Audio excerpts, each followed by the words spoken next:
The fluorescent lights of the conference room reflected off the polished mahogany table, distorting faces. Michael Easton, my former partner, leaned forward, a sneer barely hidden. Honestly, Dave had stated, loud enough for the entire board, this design is a joke, a child's drawing. My grandest project, 5 years of my life, was dismissed with a flick of his wrist. He watched my face drain. You're done here, Miller. Pack your things. The summer night in Chicago hung thick and humid, a backdrop of distant sirens and muted chatter from the rooftop party. I stood by the low parapet, nursing a cheap beer, watching the city lights bleed into the darkening sky. The structures I knew, the bones of the city, were outlined against the haze. I preferred the quiet geometry of buildings to the forced smiles and artifice of social gatherings.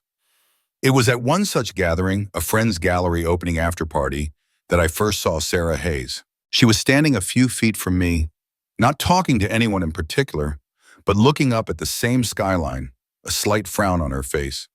Her dress was a simple linen, and her hair, the color of wet sand, was pulled back in a loose knot. She didn't have the glossy polish of most people there. "It's too much sometimes, isn't it?" she said, her voice quiet, a little husky, without turning to me. I hadn't realized she noticed me.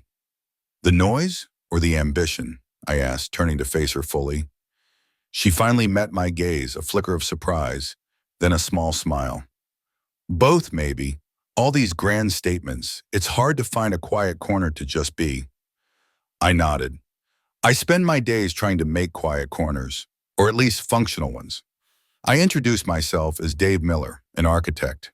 She was Sarah Hayes, studying art history, specializing in early 20th century German expressionism. Her world felt miles away from mine, all emotion and abstraction. Mine was steel, concrete, and the practical application of gravity. Yet standing there beneath the weight of the city, we found common ground in the shared aversion to the curated pretension around us. We talked about how the skyline evolved, the stark lines of Mies van der Rohe against the ornate details of older buildings, a conversation that stretched longer than I expected. Sarah didn't just see shapes, she saw the human effort, the stories behind the brick and glass. My job, she confessed, seemed surprisingly grounded, a welcome contrast to the often airy discussions in her art seminars. Our first date wasn't a candlelit dinner, it was a pilgrimage to the Art Institute. I expected to find it dull, but with Sarah, it became a different experience. I pointed out the structural integrity of the building itself, the way the light fell through the grand windows. Sarah, in turn, opened my eyes to the subtle narratives in a painting, the hidden symbolism in a sculpture. She saw the emotion in the brushstrokes. I saw the painter's deliberate choice of composition, the geometric underpinnings. We didn't always agree, but we listened. She'd linger over a canvas, dissecting the artist's intent, while I'd marvel at the museum's ability to contain such a vast collection, its very form a testament to human organization. I took her to see the Rookery building, pointing out Daniel Burnham's meticulous design, the glass and iron light courts soaring above us. She touched the cool stone, imagining the bustling clerks of a century ago. She, in turn, led me down narrow alleys, past graffiti murals that exploded with raw energy, to a pop-up gallery in a repurposed garment factory. The art was visceral, immediate, a stark contrast to the quiet permanence of architecture. I felt a slight unease, a part of me resisting the chaos, but I saw the truth in it too. "It's alive," she'd say, gesturing to a vibrant, almost aggressive piece. "It's not just contained." We fell into a rhythm of playful debate. "Form over function, always," she'd declare, tracing the curve of a modern chair in a showroom. "What good is beautiful form if it can't hold you?" I'd counter, sitting down in it, testing its give. We argued about the purpose of art versus the purpose of a building, a continuous, respectful push and pull that deepened our understanding of each other. She pushed me to see beyond the blueprint, and I anchored her flights of artistic fancy to the necessity of a stable foundation. Then came the library, my first major project, a community library on the south side, an area that needed light, books, and a place to gather. The site was a churned-up field of dirt and scattered rebar when I took her there one cool autumn afternoon. The skeleton of the building was just beginning to rise, steel beams reaching for the sky like spindly, industrial fingers. Dust motes danced in the pale sunlight. My chest tightened with a mix of pride and vulnerability, showing her this, my creation, still so incomplete. Sarah walked through the nascent structure, her steps tentative at first, then more confident. She didn't see just a pile of materials. She saw past the rough concrete slabs and exposed conduits. "It's not just a box, Dave," she said, turning to me, her eyes bright with an almost childlike wonder. "It's an experience. Imagine the stories that will live here, the quiet moments, the connections." She ran her hand along a cold steel beam. "You're building possibility." And in that moment, standing amidst the dust and the echoes of an unbuilt future, with the faint metallic tang of construction in the air, she turned to me fully. Her eyes held mine, full of a quiet understanding. "I love you," she whispered, her voice barely audible over the distant hum of the city. I leaned in, and our first "I love you" kiss was shared not under stars but under open sky in the raw, unadorned framework of what would become a place of knowledge. It felt honest, real. I believed then, and for a long time after, that our ability to see the potential in things, in the cold steel, in the rough concrete, and in each other, was the strongest bond we had. The promotion to associate at Pritchard & Sons Architecture meant a larger office, a corner view of the Chicago River, and a heavier workload. My days stretched longer, filled with meetings about steel tolerances, budget projections, and the intricate dance of city permits for new high-rise residential towers. It was a good kind of busy, the kind that promised stability. Meanwhile, Sarah's world was slowly transforming her apartment. Art magazines replaced textbooks, grant applications covered the kitchen table, and artist portfolios were stacked neatly by the couch. She was planning her own enterprise, a gallery dedicated to emerging local artists, a quiet hum of ambition beneath her usual calm. I watched her work late into the night, the soft glow of her desk lamp illuminating her focused profile. The financial risks were clear to me, laid out in neat columns of projected costs and uncertain revenue. My pragmatic mind saw the numbers and felt a familiar tightness. Yet, when she spoke of her vision, of giving a voice to artists overlooked by the established institutions, of creating a space for raw, authentic expression, my skepticism softened. I'd listen, offer a quiet suggestion about negotiating a lease or structuring a budget, always believing in the fundamental truth of her dream, even if the practicalities made me nervous. "It's a good idea, Sarah," I'd tell her. "You just need to make it happen." The day the email arrived from the Oak Creek Arts Fund, I was sorting through blueprints for a new commercial complex. Sarah called me from her apartment, her voice a little shaky, a little breathless. "Dave," she said, "they're giving me the grant. It's real. They believe in it." Her eyes, usually so focused, blurred a little when I walked in minutes later. She looked up at me, a wide, disbelieving smile spreading across her face. The news felt like a sudden gust of wind, blowing away the careful calculations and practical reservations. It was a pure moment of triumph, hers, and by extension, ours. I reached into my pocket, my fingers finding the smooth riverstone I'd picked up on our last walk by Lake Michigan, a small, unassuming thing I'd kept since. "Marry me, Sarah," it said, the words surprising even me with their suddenness. "Let's build everything." There was no elaborate staging, no diamond, just the raw relief and joy of that moment, and the cool stone in my palm. She laughed, a sound that filled the small apartment, and said yes. Our wedding was a small affair, held in the city clerk's office, with only a handful of close friends and family. We shared a quiet dinner afterward at a place downtown that made good pasta.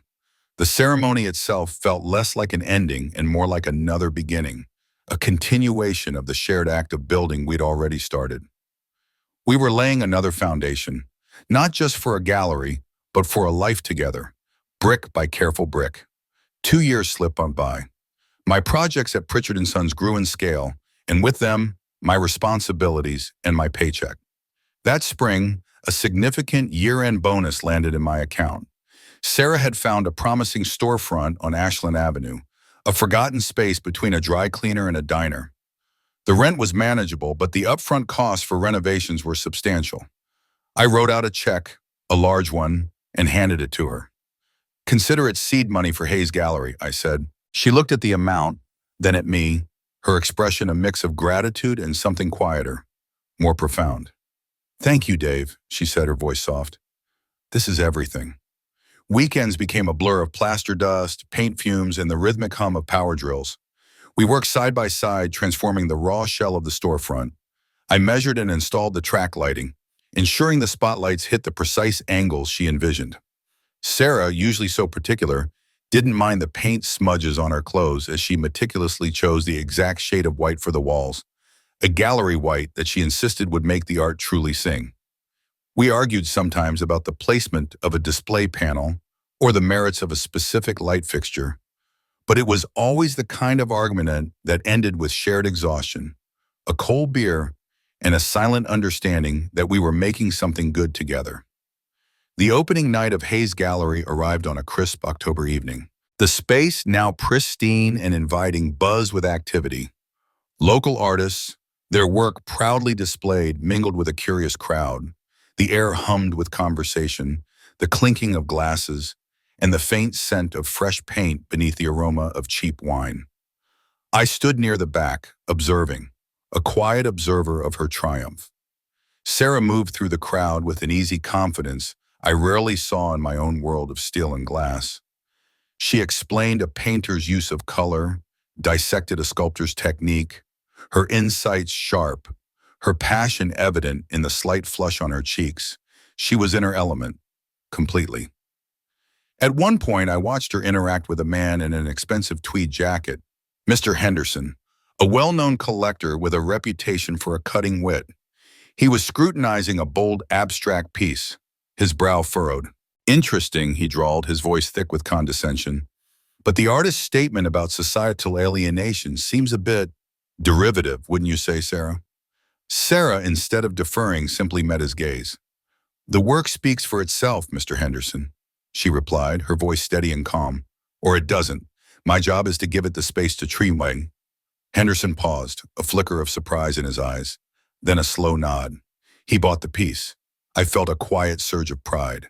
Hours later, after the last guest had drifted out, we sat on the newly polished concrete floor, surrounded by the quiet echoes of the night. The empty wine bottles and stray napkins were the only evidence of the vibrant crowd. Sarah leaned against my shoulder, her exhaustion evident in the way her head rested heavy. We were amazing tonight, she murmured, her voice raspy. She paused, then added, I couldn't have done any of this without you, Dave. And the words, simple and direct, settled over me like a warm blanket. The first few years of Hayes Gallery were a quiet grind. As expected, sales were slow initially. There were months when the numbers barely covered the rent, let alone a salary for Sarah. I'd see the worry etched around her eyes, a fine line of tension that wasn't there before. Without a word, I adjusted our household budget.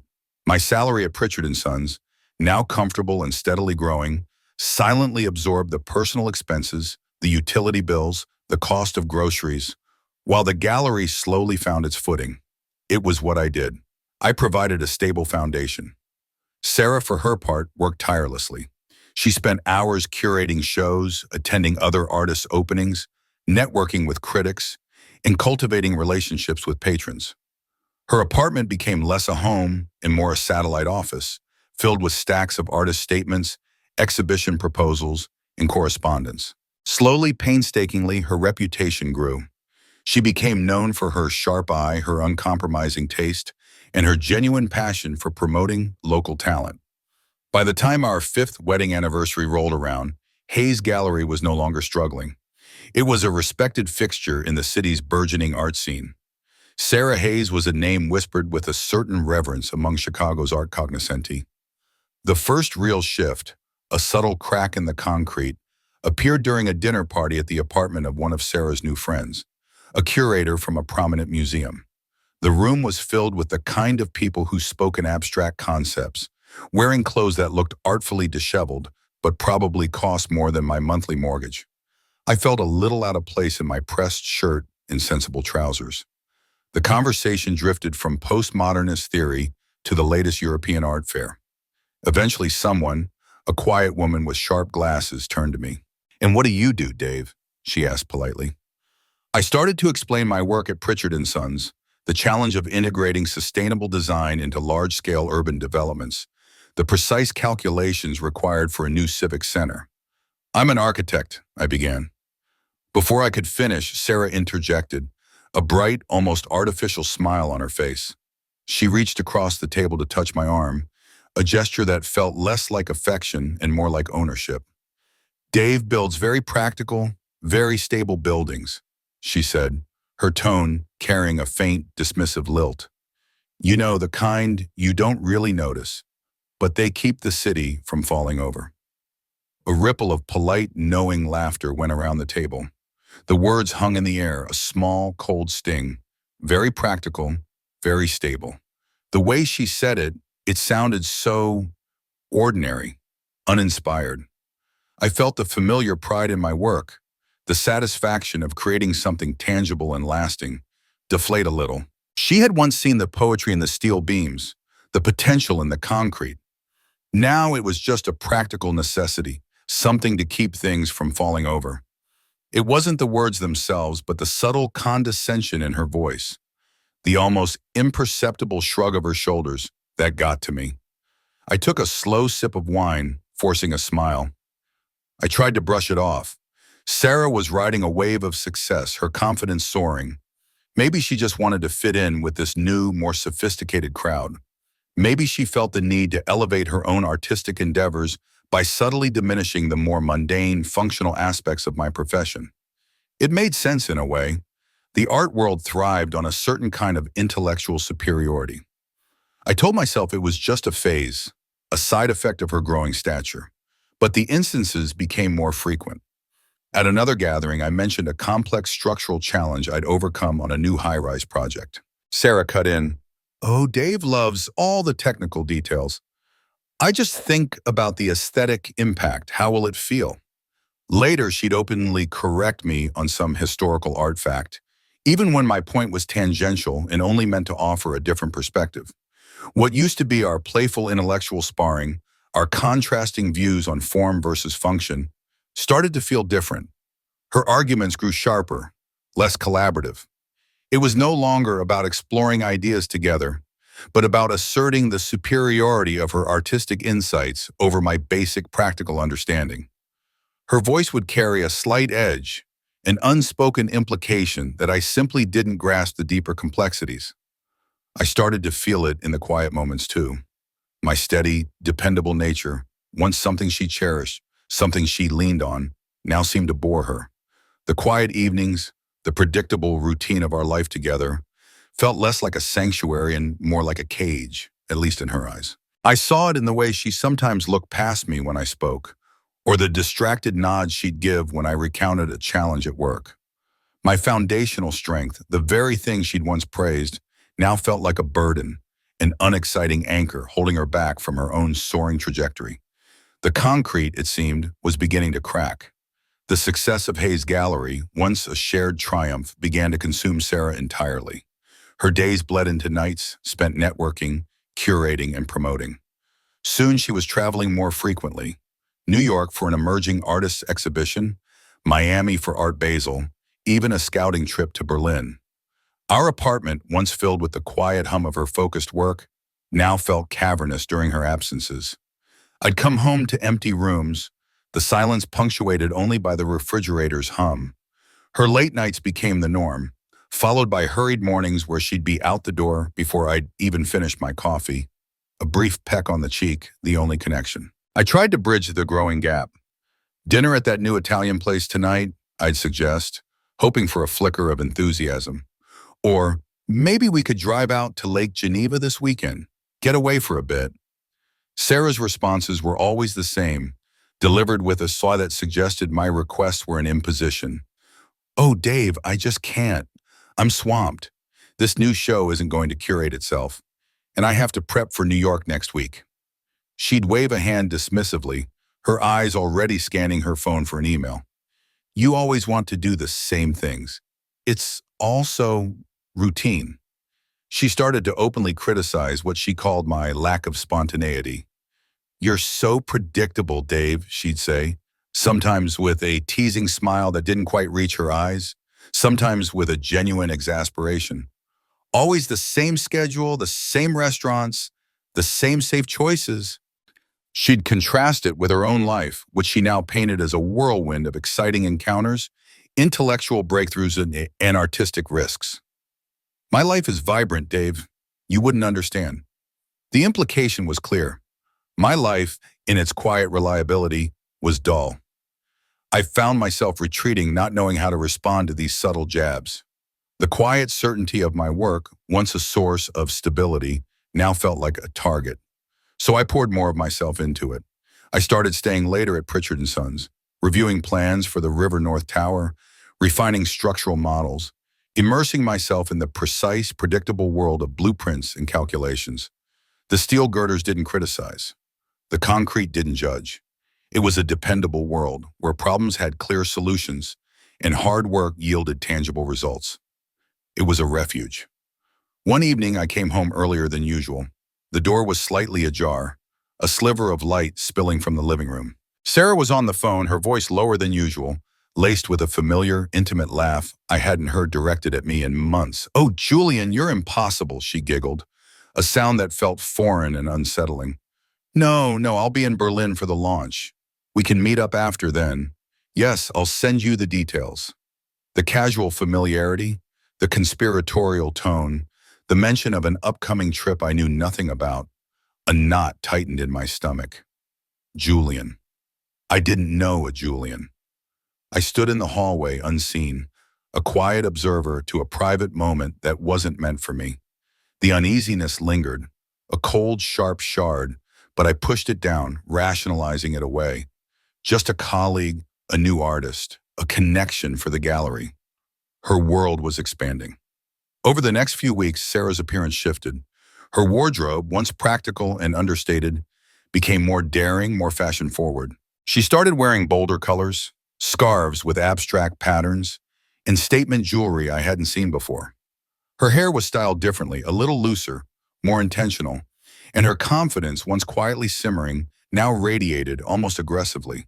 She carried herself with an air of knowing, a self-assuredness that felt both magnetic and distant. It was as if she was embodying the vibrant life she constantly spoke of, leaving my predictable existence further and further behind. One Saturday morning, as she was packing for another trip, I sat on the edge of the bed, watching her fold a silk blouse. "Sarah," I started, trying to keep my voice even, "is everything all right? You've been different lately." I gestured vaguely. "Are you happy?" She stopped, turning to face me, her expression unreadable. "Of course I'm happy, Dave," she said, a faint edge to her voice. She tossed the blouse into her suitcase. "I'm thriving. You're just seeing things. Maybe you're just feeling a little insecure because my life isn't as safe as yours anymore." She didn't wait for my response, turning back to her packing. The words hit me, cold and sharp. Insecure. That was it. My concerns, my quiet attempts at connection, were dismissed as a personal failing. The distance between us solidified then, a chasm that widened with each passing day.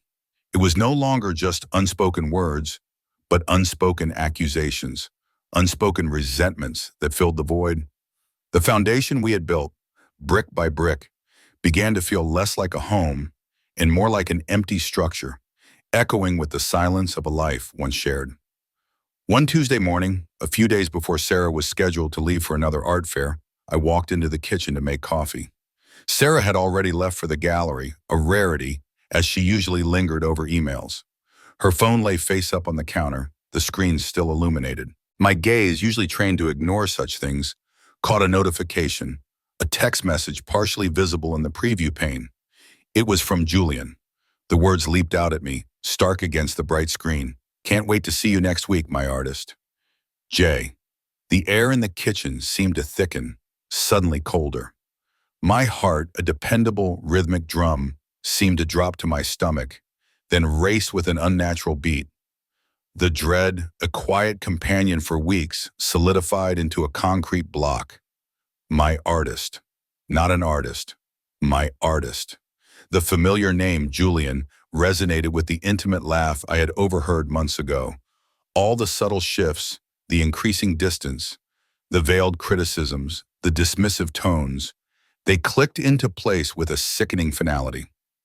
This was it, the confirmation of the fear I had so stubbornly pushed aside. When Sarah returned home that evening, the usual hurried kiss replaced by a knot in my throat, I found her in the living room, kicking off her heels. Her face was flushed, her eyes bright from a successful day. "Long day?" she asked, a practiced pleasantness in her voice. I held out her phone, the screen still open to the offending message. I didn't need to say anything. The words spoke for themselves. "What is this, Sarah?" I asked, my voice calm, flat, betraying none of the turmoil churning inside me. Her bright expression faltered. Her eyes flickered from the phone to my face. What are you talking about?" she stammered, a poorly feigned innocence. "It's just a text." But her hands had begun to tremble slightly. "From Julian," I stated, my voice still even. "My artist." Her denial crumbled, replaced by defensiveness, then a surge of anger. "You went through my phone? Dave, that's an invasion of privacy," she cried, her voice rising. "How dare you?" How dare I? The question hung in the air, weighted with years of shared history. "What am I supposed to think, Sarah?" She paced, agitated, running a hand through her hair. Finally, she stopped, turning to face me with a weary exasperation. "It's an emotional connection, Dave. Julian's a gallery owner, too. We met at the Miami show. He just understands. He gets the art world, the passion, the real struggles, something you've never truly understood." Understood? I felt a bitter laugh catch in my throat. "I built you this gallery, Sarah. I believed in your vision when no one else did. I covered your expenses for years. What more understanding do you need?" Her eyes flashed. "That's not understanding, Dave. That's just practical support. You're so focused on the practical, the stable. My life is about passion, about art, about pushing boundaries. Your routine, your predictable existence, it just doesn't fit anymore. I have needs, artistic needs that you simply can't fulfill." The words sliced through me, colder than any blade. Artistic needs, not emotional needs, not marital needs, but some abstract artistic needs that justified this profound betrayal. The foundation we had built, the shared dreams, the sacrifices, they weren't just cracking, they were shattering. The concrete beneath me felt unstable, crumbling into dust. "Details," I demanded, my voice raw now, stripped of its earlier calm. "How long? What kind of connection? How could you do this?" My mind reeled, struggling to reconcile the woman standing before me, so defensive, so dismissive, with the Sarah who had shared dreams in an unfinished building, the Sarah who had whispered, "I love you," amidst dust and possibility. She shrugged, a gesture of exasperation. "It's not what you think, Dave. It's nothing physical. It's just a connection. He sees me. He appreciates me." There was no apology for the cryptic text, no remorse for the pain evident on my face, only a justification of her own perceived lack. "You just don't get it." That night I didn't go to bed. The image of Sarah and Julian, laughing intimately, the words, "my artist," echoing in my head, kept me on the couch in the living room. The city lights, usually a comforting backdrop, now felt mocking, indifferent. I stared at the ceiling, the silence of the apartment amplifying the chaos in my mind. A part of me screamed to leave, to walk out and never look back. But I felt anchored, held fast by the weight of our history, by the gallery I'd helped build, by the intricate tangle of our intertwined lives. The thought of dismantling it all, of watching our shared dream become rubble, was almost as unbearable as the betrayal itself. Life, it seems, has a way of presenting us with choices, sometimes small, sometimes monumental, and their consequences often ripple further than we imagine. Stick around to the end to see how life's costly choices unfold. The days after the confrontation stretched into weeks, thick with strained silence and a cold, brittle tension that permeated every corner of our apartment. Meals were eaten in quiet, punctuated only by the clinking of silverware. Evenings were spent in separate rooms, the faint glow of Sarah's laptop spilling from the living room while I buried myself in architecture journals in the study. The questions I had tried to ask, the attempts to understand, to find a path back to what we had, they were met with clipped answers, guarded expressions, or a dismissive wave of her hand. "There's nothing to talk about, Dave," she'd say, her voice flat. "It is what it is." There was no attempt on her part to bridge the gap, only a steady widening of the distance. I started doing my own research. A few discreet searches online revealed Julian Thorne. He was exactly as I had pictured, a charismatic figure, roughly Sarah's age, with an art gallery specializing in provocative, cutting-edge installations. His photos showed him at exhibition openings, surrounded by artists and collectors, a confident, almost arrogant smirk on his face. His work, or the work he championed, was often described as boundary-pushing and unapologetically bold. I saw his interviews, heard his confident pronouncements on the future of art. He was everything I wasn't: flashy, controversial, entirely focused on the ephemeral, the conceptual. He was, in short, the perfect match for Sarah's artistic needs. The tension in our apartment didn't go unnoticed. Friends from our earlier days, the ones who had witnessed the building of the gallery, started to ask questions. "Everything all right with you two?" a mutual friend, Mark, asked during a casual lunch. "Sarah seems different." Colleagues at Pritchard & Sons, usually oblivious to personal lives, caught the edge of my voice, the tired slump of my shoulders. The pressure, both internal and external, began to mount, each casual inquiry a small chip at the carefully constructed facade. Sarah, meanwhile, spent even more time away from home. Her explanations became increasingly elaborate, yet vague. A last-minute flight for a pop-up show, an artist emergency in Miami, a new client meeting that ran late. Each new absence felt like a deliberate withdrawal, a further erasure of my presence in her life. I found myself checking her schedule, not out of suspicion, but out of a desperate need to find some anchor, some predictable pattern in the chaos. There was none. I started noticing the small things: a new delicate silver bracelet on her wrist that I hadn't given her, a faint, unfamiliar scent on her clothes, a subtle, musky cologne on not her usual light perfume. Her answers to my tentative questions about her day became increasingly evasive, circling around direct information, landing on generalized statements about the art world or gallery business. She was a fortress, her walls higher and thicker than any I had ever designed. I felt like a ghost in my own home, moving through rooms that once held our shared laughter and quiet moments, now filled only with the echoes of what was. I watched her from a distance, eating breakfast, getting dressed, packing another small suitcase, and each movement solidified the truth. She was drifting further and further away, an untethered ship charting a new course. She wasn't fighting for our marriage, not in any meaningful way. It was clear now, she had already moved on, emotionally, mentally. The space she once held for me was occupied by something or someone else. The realization was a cold, definitive blow. The anchor that had held me, that connection to our history, began to give way. A week later, I quietly made an appointment with a divorce lawyer, Frank Donovan, a family friend of a colleague at Pritchard & Sons. Sitting in his sterile office, the air thick with the scent of old paper and legal precedent, discussing the dissolution of my marriage felt utterly surreal. It was like talking about someone else's life, a stranger's predicament. The words I spoke, irreconcilable differences, equitable distribution, separation of assets, felt hollow, detached. The weight of it all, the impending divorce, the inevitable public scrutiny that would follow, the dismantling of a decade of shared life, began to settle on my shoulders. It was a heavy, suffocating burden. The stable, predictable world I had built, the one Sarah had so easily dismissed, was crumbling around me, threatening to take everything with it. The process of compiling evidence felt clinical, almost surgical. I approached it like an architectural survey, meticulously documenting every piece of information. Screenshots of text, flight itineraries for trips I hadn't been invited on, credit card statements showing charges from hotels I knew she'd shared with Julian.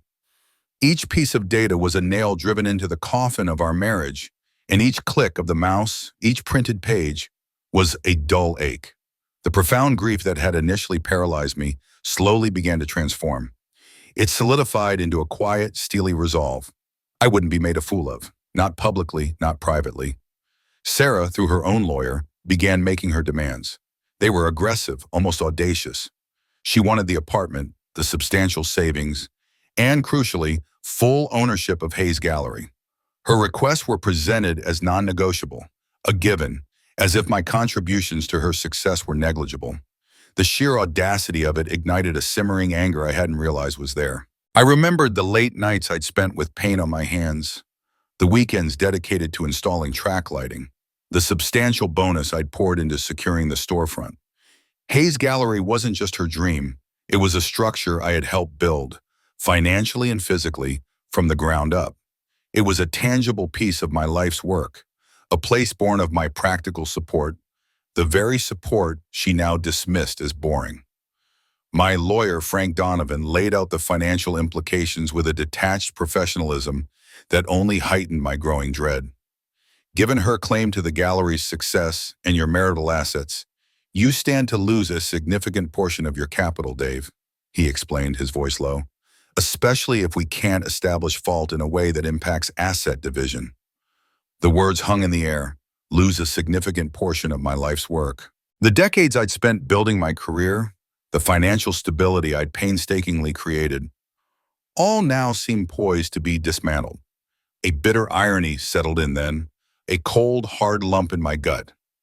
I had poured my resources, my quiet strength, into nurturing her artistic dreams, believing in her vision when it was nothing more than a few grant applications and a half-formed idea. And now those practical, stable contributions were being used against me, minimized and dismissed, while her artistic needs were elevated as paramount. It felt like the ultimate mockery. It was during one of these somber meetings with Frank that I made a decision. There was an upcoming high-profile art event at a new gallery opening downtown, an occasion I knew Sarah and Julian would attend, inevitably together. It was a major event in the Chicago art scene, the kind that drew all the major players, the critics, the collectors, the artists. It would be a public display of their new life, their vibrant connection, unfettered and unashamed. I'm going, I told Frank, the words firm, leaving no room for argument. He raised an eyebrow, sensing the shift in my demeanor, but didn't question it. The days leading up to the event were a blur of quiet, meticulous preparation. I didn't plan for a scene, not in the way one might expect. There would be no shouting, no dramatic accusations. Instead, I carefully chose my words, crafting them like a precise architectural brief. I would speak with dignity, with truth, not for vengeance, but to reclaim my narrative, to reveal the reality beneath the polished surface they presented. I rehearsed what I would say, not aloud, but in the quiet chambers of my mind over and over again, until each phrase felt right, balanced, unassailable. This would be my moment, to confront the truth, to stand solid amidst the crumbling facade. The anticipation was a tight knot in my stomach, a strange mix of dread and quiet determination. The air inside the new gallery, all stark white walls and exposed piping, buzzed with the hum of 100 conversations, overlaid by the soft clinking of glasses. The scent of expensive perfume mingled with the faint metallic tang of the modern art on display. I walked in, a champagne flute handed to me almost immediately by a passing waiter, feeling a strange detachment. The crowd, a familiar mix of art world personalities, was a sea of dark clothing and knowing smiles. I was a man on a mission, a quiet observer moving through the vibrant chaos. It didn't take long to find her. Sarah was in the center of a particularly animated group, her head thrown back in a loud laugh. Julian Thorne stood beside her, his arm casually resting on her lower back, a possessive gesture that hit me with a dull thud. They were perfectly matched, radiating a shared energy, a vibrant defiance. She wore a striking, avant-garde dress, her hair swept up, her eyes bright and alive. She was entirely in her element, the queen of her new exciting court. As I watched, a lull in the conversation allowed Sarah's voice to cut through the general murmur. Clear and sharp. She was gesturing towards me, a forced smile on her face, but her eyes held a flicker of something else. Surprise, then a flash of irritation. "Oh, look," she announced, her voice carrying a theatrical lightness that barely masked the underlying disdain. "And here's my husband, Dave, the human calculator who builds glass boxes for a living." The words hit me not as a shock, but as a confirmation. The contempt in her voice was undeniable, chillingly clear. Human calculator, glass boxes, and all the subtle dismissals, the quiet put-downs, the veiled criticisms of my practical life, now distilled into a public pronouncement. In that exact moment, watching her laugh, seeing the thinly veiled scorn in her eyes, I knew with absolute certainty that our marriage, in any meaningful sense, was definitively over. There was no going back from that. I began to walk towards her group, slowly, deliberately. The expensive leather soles of my shoes made a distinct, soft scuff against the polished, concrete floor, a sound that seemed to echo in the sudden quiet that followed Sarah's remark. Heads turned, conversations tapered off. Every eye in her immediate circle was now on me. Julian's arm, I noticed, had subtly dropped from her back. Sarah's bright smile faltered for a fraction of a second, a fleeting moment of discomfort, but she quickly recovered. She extended a hand toward me as if I were merely a late guest, an unexpected but ultimately manageable interruption. "Dave, you made it," she said, her voice a little too loud, a little too casual. I ignored her outstretched hand. I stopped a few feet from their huddle, my gaze meeting hers directly. My voice, when it came, was quiet, but it carried in the suddenly silent space, clear and precise. "It's over, Sarah," I said, making sure every person in her tight circle, Julian included, heard the words. "I'm filing for divorce." I took the untouched champagne flute from my hand, the condensation cold against my fingers, and set it down on a nearby pedestal. It stood next to an abstract sculpture, a twisted metal monstrosity that seemed to perfectly encapsulate the disarray of my life. The clink of glass against cold steel was the only sound. I didn't wait for her response. I simply turned and walked away. Behind me, I heard her voice, a sudden gasp, then my name. "Dave, wait!" With increasing urgency, a panicked edge to her tone. But I didn't stop. I kept walking, the polished concrete floors of the gallery stretching before me like a runway. Each step was solid, deliberate. The public humiliation, the cold sting of her words, began to recede, replaced by a quiet, fierce resolve. It wasn't an escape, it was a reclamation. Each step away from her, and from that room, felt like a step towards my own freedom. The news of my public declaration, and the underlying reason for it, traveled with surprising speed through our intertwined social and professional circles. Chicago, despite its size, could feel like a small town when it came to gossip. Phones buzzed, emails flew, and hushed conversations followed us both. For Sarah, the public knowledge of her betrayal stripped away the carefully constructed facade of her artistic needs. For me, it was a moment of stark, raw honesty, a release from the suffocating pretense. The divorce proceedings, as expected, were messy and contentious. Sarah fought fiercely, particularly for full ownership of Hayes Gallery. Her lawyer argued for her sole creative vision, her tireless work, and her established reputation as the driving force behind its success. It was a familiar narrative, one she had rehearsed for years, but my lawyer, Frank Donovan, was prepared. He laid out the meticulous evidence of her infidelity, the financial records detailing my substantial investment, the timeline of my physical contributions to the gallery's renovation, and the quiet financial backing I had provided during its struggling early years. The sheer volume of it, presented with Frank's calm, factual delivery, shifted the legal balance decisively in my favor. In the end, I secured a fair settlement. It wasn't about vengeance, but about justice, about being compensated for what was rightfully mine. I retained a significant portion of our shared assets, and crucially, a substantial amount for my investment in Hayes Gallery. The final agreement felt less like a victory and more like a necessary act of surgery, excising a cancerous part of my life. The gallery, the place we had built together, was now irrevocably hers, but the financial tether had been cut. The ink was barely dry on the divorce papers when I submitted my resignation at Pritchard & Sons Architecture. My colleagues expressed surprise, concern, but also understanding. The high-rises, the ambitious urban projects, the demanding pace, they all felt tied to a past I desperately needed to shed. I needed a fresh start, a clean slate, far away from the constant reminders of the city where our dreams had been built and then meticulously dismantled. I packed up my life, selling the apartment, leaving behind the skyline that had once inspired both Sarah and me. I moved to a quieter Midwestern town, a place nestled among rolling fields and small-town charm, a few hours' drive from Chicago. It was a stark contrast to the bustling metropolis, a deliberate choice for simplicity. I found work with a smaller, community-focused architectural firm. Here the projects were different: modest libraries with brick facades, functional community centers designed for gathering, comfortable family homes that blended into the landscape. There was a quiet joy in this honest work, in creating spaces that served a direct, tangible purpose for ordinary people. It was architecture stripped of pretension, built on genuine need. Rumors, as they always do, eventually found their way to me.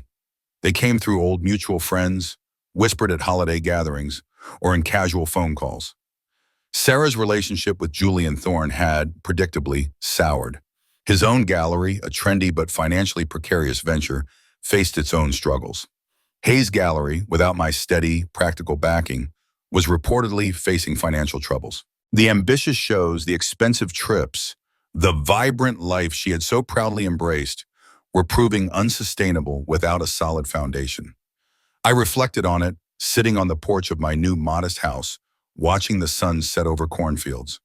The high price of chasing dreams built on pretension and deceit. Sarah had reached for a life of grand artistic statements, dismissing my foundational work as mundane. But without that foundation, even the most beautiful structure was destined to crumble. My quiet life, once dismissed as boring, now held a profound, undeniable value. It was stable, honest, and filled with a peace I hadn't realized I'd lost. I was slowly, painstakingly, rebuilding my own life's blueprint. This time it was stronger, more authentic, designed for endurance, free from the cracks that deceit had left behind. Life in the smaller towns settled into a rhythm, predictable in a way that had once been dismissed, but now felt like a profound comfort.